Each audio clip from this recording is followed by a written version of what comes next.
నాకు వేణుస్వామి గారు అంటే చాలా ఇష్టం. ఎందుకంటే ఎప్పుడన్నా బాగా స్ట్రెస్ ఉంటే ఆయన వీడియోలు నాకు చాలా కామెడీగా అనిపించాయి. ఎందుకంటే ఆయన ఇండియా గెలుస్తుందని చెప్పిన రోజు ఓడిపోయేది, పవన్ కళ్యాణ్ గారు ఓడిపోతారని చెప్పిన రోజు గెలిచేవాళ్ళు, ప్రభాస్ గారి సినిమా ఫ్లాప్ అవుతున్నప్పుడు అది 1000 కోట్లు కలెక్ట్ చేసేది. సో ఇవన్నీ చాలా ఫన్నీగా ఉండే. అప్పుడప్పుడు యూట్యూబ్లో కామెడీ చేసే స్టార్స్ చాలామంది ఉన్నారు మనకి. సో అలా కామెడీ చేసే వ్యక్తి ఏమనుకున్నా కానీ ఆయన వ్యక్తిగత జీవితాల్లోకి వెళ్ళి కామెడీతో ఆగుంటే జర్నలిస్ట్ అసోసియేషన్ వీళ్ళు కూడా మనం కూడా ఏదన్నా అసోసియేషన్లో ఈవెంట్ ఏదైనా జరిగినప్పుడు ఆయనతో కూడా స్కిట్ చేయించేవాళ్ళం. బట్ ఆయన వెనకున్నది కామెడీ చేయటం కాదు, ఇతరుల వ్యక్తిగత జీవితాల్లో చొరబడి ఆయన పాపులారిటీ పెంచుకోవటం అనేది లేట్గా తెలిసింది అందరికీ. అంటే ఎవరో సీరియస్గా తీసుకోవాలా, ఇదివరకే సీరియస్గా తీసుకుంటే బాగుండేది. సరే ఏదో ఇలా పాలిటిక్స్లో ఉన్న వాళ్ళకి క్రికెటర్ల మీద ఇలాంటి కామనే కదా ఇప్పుడు అని చెప్పి అనుకున్నారు. సో ఒక జంట, ఒక సెలబ్రిటీ కపుల్ వివాహం చేసుకుందాం అనుకున్న ఎంగేజ్మెంట్ రోజే వీళ్ళు విడిపోతారు అనే భావజాలానికి, ఒక అసహ్యకరమైన భావ ప్రకటనకి జ్యోతిష్యం పేరుతో ఆయన లోకి వెళ్ళిపోయినప్పుడు, ఎందుకంటే ఈ మధ్య ప్రెస్ మీట్లో జరుగుతున్నప్పుడు నేను జర్నలిస్ట్ అసోసియేషన్ నుంచి ప్రొడక్షన్లోకి వెళ్ళాక నేను ఎప్పుడొచ్చినా అందరితో మిత్రులతో షేర్ చేసుకుంటున్నా, చూడండి ఆ ప్రెస్ మీట్లో ఇలాంటి క్వశ్చన్ అడిగినప్పుడు ఇలా అవుతున్నారు ఇలా జరుగుతుందని. సో అందరూ కూడా ఈ ఇన్సిడెంట్నే అందరూ కూడా ఎందుకంటే ఒక కపుల్, ఎందుకంటే శుభమాన పెళ్లి చేసుకుంటుంటే ఎప్పుడైనా సరే మనం ఎవరైనా సరే సుఖీభవ అంటాం, అంతేగాని ఇంకేదో అనం. అది అనేది సంస్కారం. ఎందుకంటే జ్యోతిష్యం ఇలాంటివన్నీ శాస్త్రీయత ఉందా లేదా అన్న వాటిని మన పురాణాల్లో గొప్ప శాస్త్రాల కిందే చెప్పారు. సో వాటన్నిటికీ సంస్కారం ప్రధానం. కానీ సంస్కారం లేకుండా నిన్న ఆయన వీడియో ఏదో చూశాను, బ్రాహ్మణులందరూ సపోర్ట్ చేయాలి, వీటి కులాలు ఏంటండి? అలా అయితే ఇప్పుడు ఆ పెళ్లి చేసుకునేది ఒక బ్రాహ్మణ యువతే కదా, తప్పు కదా. అసలు కులాలేంటి మతాలేంటి అంటే, నేను చాలామంది సెలబ్రిటీలు చూశాను, లేదండి మాకు ఇలాగా ఈ పూజ చేయిస్తే ఇలా అన్నారండి, ఈ పూజ చేయిస్తే ఇలా అన్నారండి, ఈ పూజ ఇలా ఇస్తే, అది ఎవరు వ్యక్తిగతం, వాళ్ళకి ఇష్టం ఉంటే పూజ చేయించుకుంటారు, లేకపోతే లేదు. బట్ చూసిన చాలా వీడియోల్లో చాలామంది మనోభావాలు దెబ్బతింటమే కాదు, ఒక వికృతమైన పోకడది. వీళ్ళు విడిపోతారు, ఒక 2 ఏళ్ళలో ఒక టాలీవుడ్ హీరోలో ఒక చచ్చిపోతాడు, ఏంటిది అంటే ఎంతోమంది భయభ్రాంతులు చేయమన్నా. ఇప్పుడు మనం చెప్తుంటారు, ఇప్పుడు ఎలాంటి అంటే మనకు అప్పుడప్పుడు ఫోన్ వస్తుంది, ఎయిర్పోర్ట్లో బాంబు పెట్టారంట అని చెప్పి, అది ఫేక్ కాలే అవుద్ది. బట్ భయపడతాం, అందరూ అలర్ట్ అవుతాం, అందరూ సెర్చ్ చేస్తారు, సెర్చ్ చేసిన తర్వాత ఆగుతామని పట్టుకుని జైల్లో వేస్తారు. అలాంటి ప్రక్రియ జరగాలి, లేకపోతే ప్రతిసారి ఆ హీరో చచ్చిపోతాడు, ఈ హీరోయిన్ చచ్చిపోద్ది, లేకపోతే విడిపోతారు, ఈయన ఓడిపోతాడు అంటే చాలామందికి ఇబ్బంది కలుగుతున్నాయి. సో పొలిటికల్ ప్రెడిక్షన్స్ వీటిని మనం వాళ్ళ విజ్ఞతకి వదిలేసిన, ఇక కుటుంబాల మధ్య కూడా ఒక వివాహ వ్యవస్థలో కూడా ఇటువంటి పర్సనల్ జీవితాల్లో కూడా జ్వరపడుతున్నప్పుడు జర్నలిస్ట్ అసోసియేషను, ఎందుకంటే జర్నలిస్ట్ అసోసియేషన్ జర్నలిస్టుల సంక్షేమం కొరకు, అలాగే ఫిల్మ్ ఛాంబర్, డైరెక్టర్ అసోసియేషన్,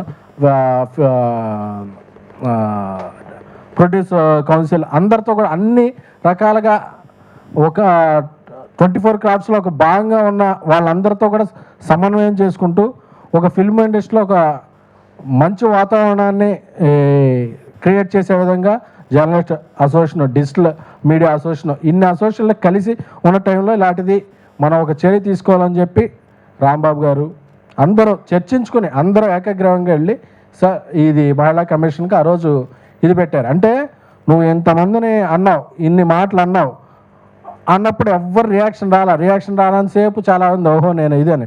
ఒకసారి ఎవరైనా రియాక్షన్ ఇది అంటే మమ్మల్ని బ్లాక్మెయిల్ చేశారు, మీడియా వాళ్ళకి మెయిల్ చేసుకుంటాకే టైం ఉండదు, బ్లాక్మెయిల్ అక్కడ చేస్తారండి అసలు. సో జ్యోతిష్ శాస్త్రంలో మీరు చూడాల్సింది నిధి కాదు. అంటే మీరు ఆ ట్రెజర్కి అలవాటు పడిపోయారు, నాది 10,000 గంటకి 6 నెలలకి ఇది ఫోన్ కాల్స్ వస్తుంటే నేను కూడా చాలాసార్లు చూసా. ఆ బ్యాంక్ అకౌంట్ మార్చుకోండి, మీరు ఏమైనా చేసుకోండి. నమ్మేవాళ్ళని మోసపోయే వాళ్ళు అంతకాలం మోసం చేస్తూనే ఉంటారు, అది మనకు అనవసరం. మీరు చేసుకోండి. కాకపోతే దీన్ని సెలబ్రిటీలను అడ్డు పెట్టుకుని వాళ్ళ జీవితాలను ఇది పెట్టుకుని, ఎందుకంటే నేను ఇంటర్వ్యూలు కూడా చూసా, ఒక ఇంటర్వ్యూలో పవన్ కళ్యాణ్ గారు ఓడిపోతారని చెప్తాడు, ఒక ఇంటర్వ్యూలో పవన్ కళ్యాణ్ గెలుస్తారని చెప్తాడు. మన అన్ని ఇంటర్వ్యూలు ఫాలో అవ్వంగా ఆ రిజల్ట్ రాగానే చూసారా నేను చెప్పాను పవన్ కళ్యాణ్ గారు గెలిచారని చెప్తాడు. ఆ ఇంటర్వ్యూలో కన్నా అంటే అదన్నా నా తర్వాత మారింది అంటే 2-3 చెప్తుంటే మనమే చెప్తాం, ఎందుకంటే ఎస్ ఆర్ నో ఉంటాయి. ఈయనకి ఎస్ అని చెప్పి ఆయన నో అని చెప్పి చూసారా చెప్పేది ఎస్ అయిందంటే ఆయన చెప్పాను చూసారా వీరశంకరెడ్డి అంటే ఈయన చెప్పింది కూడా ఉంటుంది. ఇవన్నీ ఆన్ రికార్డ్. ఇలాంటి ఇదిలో ఈయన చాలా కాలం నుంచి, ఎందుకంటే ఆ హీరోకి ఒంట్లో బాగోట్లేదంట, నువ్వన్నా డాక్టర్వా, నువ్వన్నా స్కానింగ్ సెంటర్ నడుపుతున్నావా? ఇప్పుడు ఒక డాక్టరే ఒక రోగికి ఏదన్నా ఉంటే ఒకళ్ళకి ఎవరైనా ఉంటే దాన్ని బయటికి చెప్పరు. అదేంటంటే ఇది సంస్కారం. అలాగే విజ్ఞాన శాస్త్రం, అలాగే నువ్వు జ్యోతిష శాస్త్రాన్ని నిజంగా పాటించేవాడు అయితే ఒకరికో లోపల నిజంగా నీకు ఉందని తెలిసింది ఉంటే వాళ్ళకెవరికైనా చెప్పు, లేకపోతే నీలో ఉంచుకో. అంతేకాని ఇలా జరుగుద్ది, ఇప్పుడు నువ్వు చెప్పినవన్నీ జరిగినాయా, జరగలేదుగా. అలాగే ప్రతి వాళ్ళని పిలిచి మీడియా బయటలు ఇచ్చి అదే సంస్కారం లేకుండా ఇలా ప్రవర్తించి ఒకసారి మీడియా దీని గురించి కంప్లైంట్ చేస్తే మీడియానే తప్పని చెప్పేసి, ఐ వెల్కమ్ వేణుస్వామి గారు. మీడియాలో కానీ మీడియాలో వ్యక్తులు కానీ మీరు అలా ఎవరైనా బ్లాక్మెయిల్ చేస్తుంటే మీరు సాక్ష్యాలు, ఎందుకంటే మీరు గ్రహాల కదలికల్ని శాసిస్తారు, అదే తెలిసిపోతాయి మీకు. అంటే మిగతా వాళ్ళందరికీ టెలిస్కోప్ చూడాలి, ఈయన రేబాన్ పెట్టి చూస్తేనే తెలిసిపోద్ది ఆ గ్రహాల కదలికలు. సో అంతటి విజ్ఞానవంతులు కాబట్టి ఇప్పటికైనా మీరు తప్పులు అందరూ చేస్తారు. సో జరిగింది తప్పని ఒప్పుకొని ఇటువంటి విధానాలకి స్వస్తి పలకండి.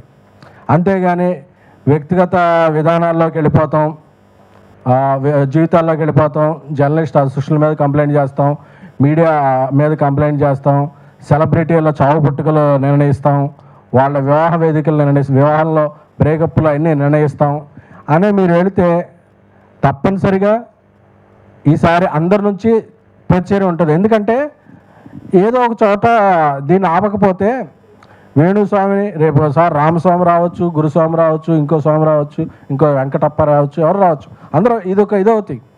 సో అలాగే కొన్ని యూట్యూబ్ ఛానళ్ళకు కూడా స్వీయ నియంత్రణ అవసరం. ఎందుకంటే ఎవరైనా చెప్తే దాన్ని పెట్టుకుని మీరు హెడ్లైన్స్ పెడతాం వల్ల ఓకే వస్తున్నారు కదా వాళ్ళు చెప్తున్నారు కదా అని చెప్పి ఇలాంటి వాళ్ళు ఎక్కువ ఇదవుతారు. అది డిఫరెంట్ టాపిక్, దాని గురించి వేరేసారి మాట్లాడుకుందాం. కానీ బట్ ఇది తప్పు, ముమ్మాటికి తప్పు జరిగినప్పుడు జర్నలిస్ట్ అసోసియేషనే కాదు ఫిల్మ్ అండ్ ఫెటర్నిటీ నుంచి కూడా రెస్పాన్స్ వస్తుంది, అందరూ ఖండిస్తారు. ఎందుకంటే మీరు చెప్పినవన్నీ తప్పైనాయి సార్.